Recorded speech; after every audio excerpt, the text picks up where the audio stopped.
Jueves Cultural, queridos amigos, y por supuesto, coincidiendo con estos días, nuestras tradiciones. Qué mejor que explorar el cómo, el dónde, el desde cuándo, el por qué. Y hemos titulado a nuestro programa el día de hoy, Tradición de Vida, porque desde una perspectiva personal, siento que con esta feliz celebración de Día de Muertos, estamos celebrando la vida de aquellos que estuvieron con nosotros, la vida que de acuerdo a una sinfín de creencias perdura, la vida propia nuestra. Y hoy nos acompaña en este Jueves Cultural la licenciada Ana Piñó Sandoval. Ella estudió antropología social en la Universidad Iberoamericana. En 1980 empezó a dedicarse al cine documental, especialmente al cine etnográfico o antropológico, como investigadora, guionista y correalizadora. Paralelamente se ha desempeñado también como pintora, ilustradora y escritora. Ha expuesto en distintas exposiciones individuales y colectivas. Como autora ha publicado una novela corta, ensayos sobre cine documental y antropología en los años recientes. Nuestras gracias a la licenciada Ana Piñó, que hoy nos está acompañando en este Jueves de Cultura, que lo estamos dedicando a nuestra tradición de vida, o sea, la celebración del Día de Muertos. Ana, bienvenida al programa, muchas gracias por estarnos acompañando, por haber aceptado nuestra invitación y por traernos todo tu conocimiento desde la antropología, de dónde, cómo surge esta hermosísima tradición que tenemos los mexicanos. Pues yo encantada de estar aquí, muchas gracias. Pues mira, esta tradición definitivamente es prehispánica.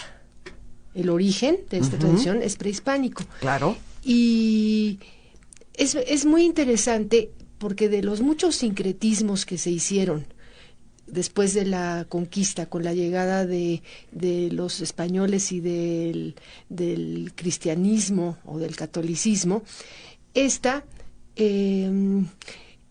encajó perfectamente. O sea, hubo se hizo una fusión de no tanto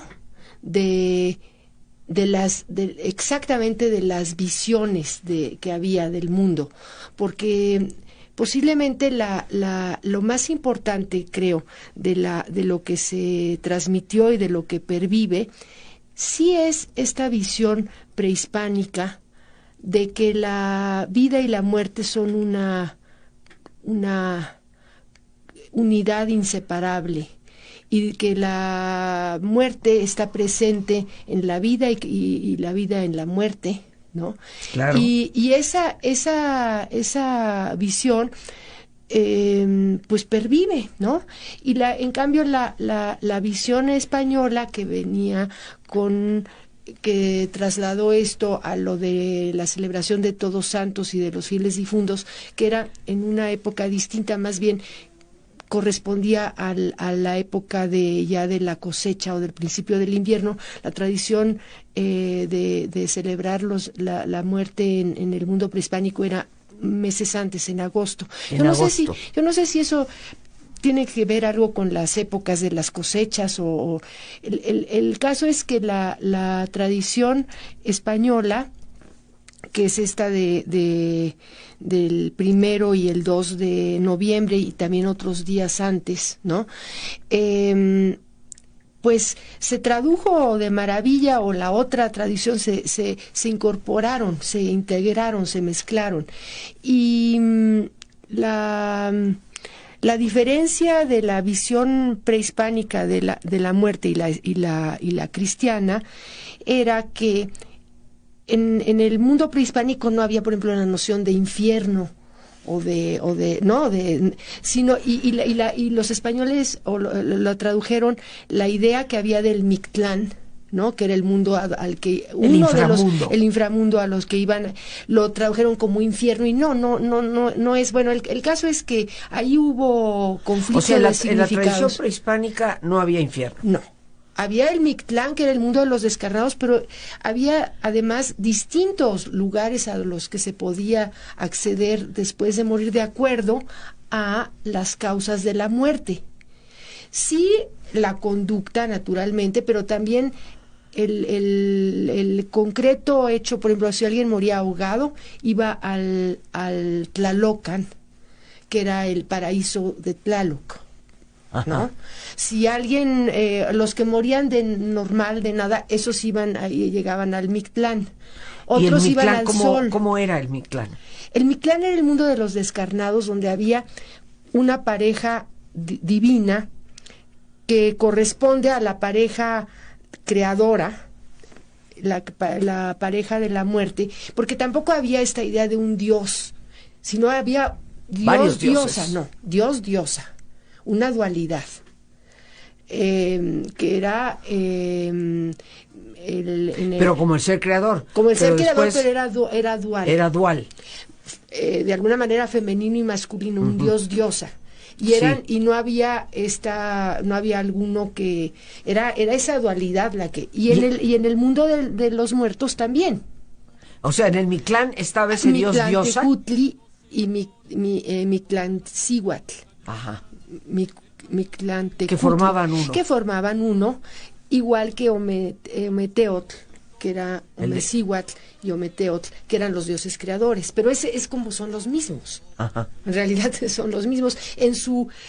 Los dioses prehispánicos eran un poco, yo siempre digo de chiste que eran como Transformers, porque se transforman unos en otros y son los mismos. Sí. ¿No? Entonces esta dualidad de los dioses del mundo del Mictlán, de los descarnados. Descarnado significaba simplemente que ya no tenía cuerpo que físico. ya no tenía cuerpo físico.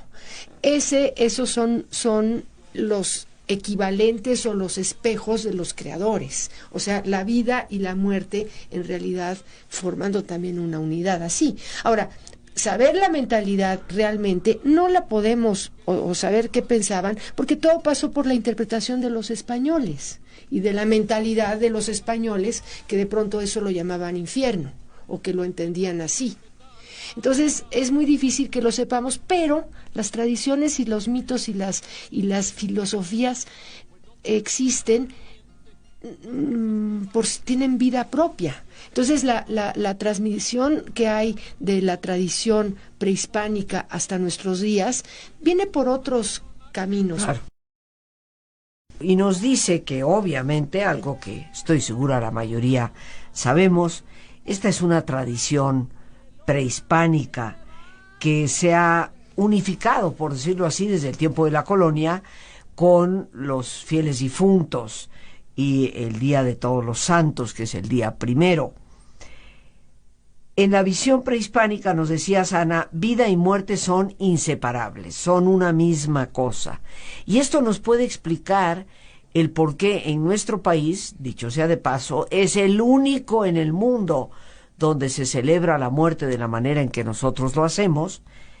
Esto explicaría el por qué aquí se dice Feliz Día de Muertos, por qué se habla de música en los panteones, por qué recordamos con amor y con alegría la vida de aquellos que nos precedieron, porque si vida y muerte son inseparables, como ciertamente lo son, esa visión que viene desde nuestros más antiguos ancestros prehispánicos nos lo explica todo. También nos decías que tradicionalmente esta fiesta de vida y muerte se celebraba en la época prehispánica en el mes de agosto, posiblemente, que tenía que ver con cosechas.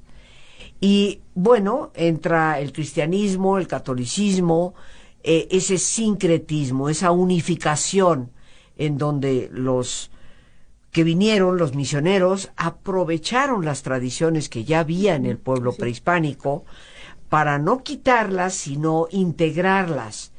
Obviamente esto también se pudo hacer porque había una visión bastante parecida.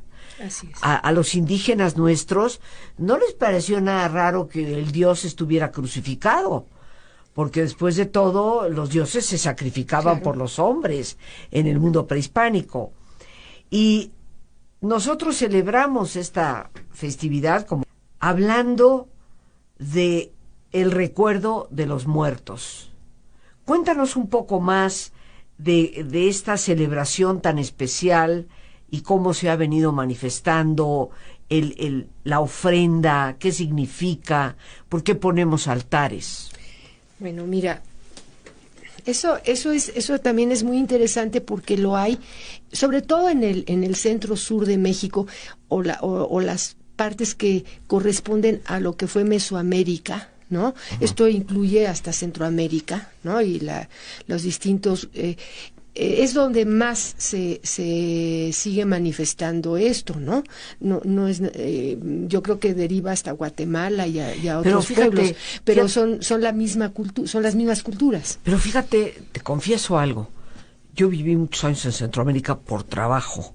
Conozco como la palma de mi mano las carreteras, desde la frontera con México hasta Panamá. Y pasé 3 años viviendo en San José, Costa Rica, pero yo viajaba constantemente a Guatemala, viajaba constantemente a El Salvador, a Honduras, donde están las fantásticas ruinas de Copán. Y no viste tanto. Yo estuve en Guatemala y me tocó muertos y sí había también altares. Ajá. O sea, me pareció, dije, bueno, pues es que hay esta relación. Claro. El punto es que quizá en México sí ha habido motivos y historia que lo han mantenido. O sea, ha habido una intención, a decir, de preservarlo. Sí, y se ha transformado también a través del tiempo, porque se han incorporado más formas de tradición. Por ejemplo, bueno, lo de los altares es interesante porque ya es que tienen pisos los altares. Ajá. Y tienen también esta idea, ahí muchas veces aparece el purgatorio en el segundo nivel y luego pasan al...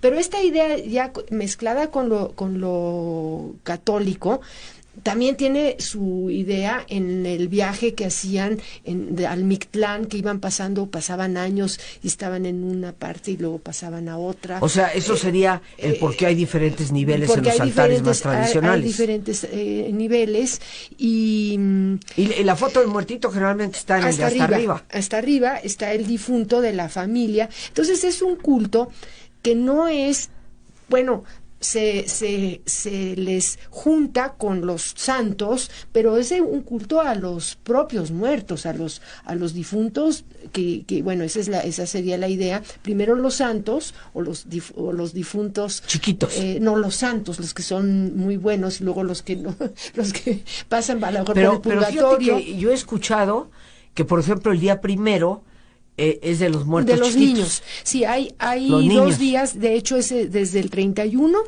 y el primero son para los más chiquitos y luego los niños y esos van junto con los todos santos. Pues porque son santitos también, ¿verdad? Y que también están en el limbo, ya quitaron al limbo de la iglesia, ya no hay limbo, entonces ya ese escalón ya no queda.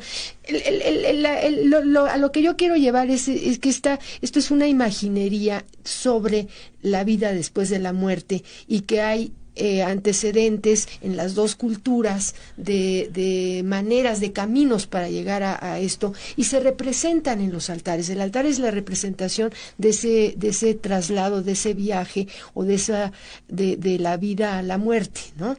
En realidad eso es lo que está representando el altar, y por eso hay estos niveles. Ahora, eso es absolutamente prehispánico también. Claro, aunque bueno, también ahí es donde vemos el por qué el cristianismo pegó, o sea, el por qué el pueblo prehispánico fácilmente se dejó evangelizar. Sí, pero conservando sus ideas. Conservando sus ideas. Y entonces más bien dijeron, pues esto es lo mismo. Y pues no era tan lo mismo, pero quedaba. Claro. Algo que coincidía. Entonces, pues sí, y eso, claro, se potenció. Pero fíjate que checa a tal grado, Ana, que si tú me dices que los escalones, vamos a decir, los niveles de un altar de muertos, podrían representar el Mictlán, podrían representar el paso por el cual va a ir ascendiendo el muertito, hasta llegar a la unión con los dioses, ¿verdad? Diosa. O ya a su descanso eterno. A su descanso eterno, okay.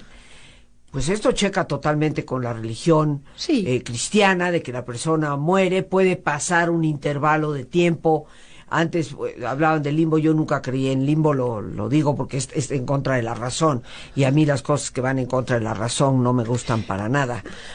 O sea, como una criaturita de 3 días de nacido porque no lo bautizaron, va a permanecer en la nada. Yo soy creyente en Dios y no creo en ese tipo de Dios que hiciera semejante tontería, ¿no?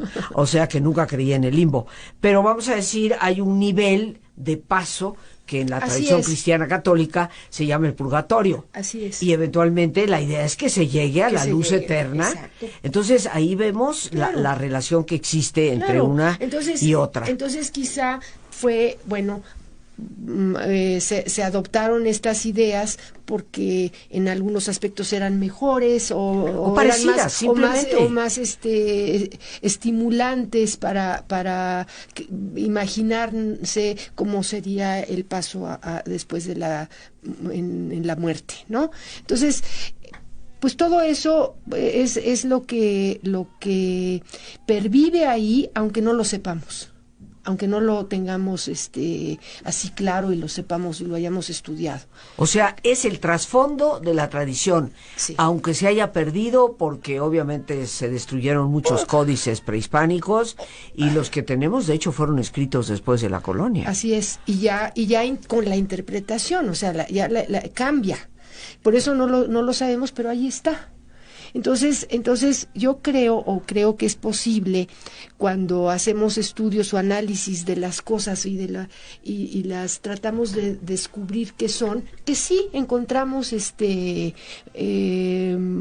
también nos revela los orígenes de esas ideas o de esas concepciones. Bueno, yo creo que aunque no hay nada escrito, el hecho de que el Día de Muertos aquí se celebre con música, con fiesta, así es, con, la comida sí para el muertito, pero la que se los come son los vivitos. Sí, ¿verdad? pero también porque se cree que los muertos vienen y huelen y prueban y oyen, claro, y todo como los vivos. Uh-huh. O sea, es un momento en el que pueden... Pero la alegría, vamos a decir, tan típica de nuestras fiestas de muertos no existe en ninguna otra parte. No. Me contaba unos amigos que tengo en España, que en España el Día de Muertos es verdaderamente muerto. O sea, la gente va con cara larga, todos vestidos de negro, el panteón en un silencio mortuorio. Y claro, cuando ellos vienen aquí y ven música dentro de los panteones, colorido hasta decir basta, pues obviamente eso tiene que venir de lo prehispánico. Eso sí. Y además, eso es una fuente de energía para la vida. Eso es el Día de Muertos en México. Y comentábamos aquí entre bambalinas con nuestra invitada. Yo en lo personal, y se lo he dicho, no me gusta para nada la celebración de Halloween, porque ahí sí siento que no es una celebración de vida. Creo que es una celebración de una muerte deformada, de una muerte que causa terror, de una muerte que nos asusta. Y comentábamos, Ana, precisamente cómo nuestros niños, pues los ves en los panteones con sus padres, lavando la tumba, cantando, comiéndose las viandas que han llevado, y también los vemos en los entierros. Los niños van a los entierros. En cambio, en las tradiciones sajonas, los niños son sobreprotegidos en relación a la muerte, cosa que a mí me parece no adecuada, no formativa para la realidad. Y por eso para nosotros es una tradición de vida.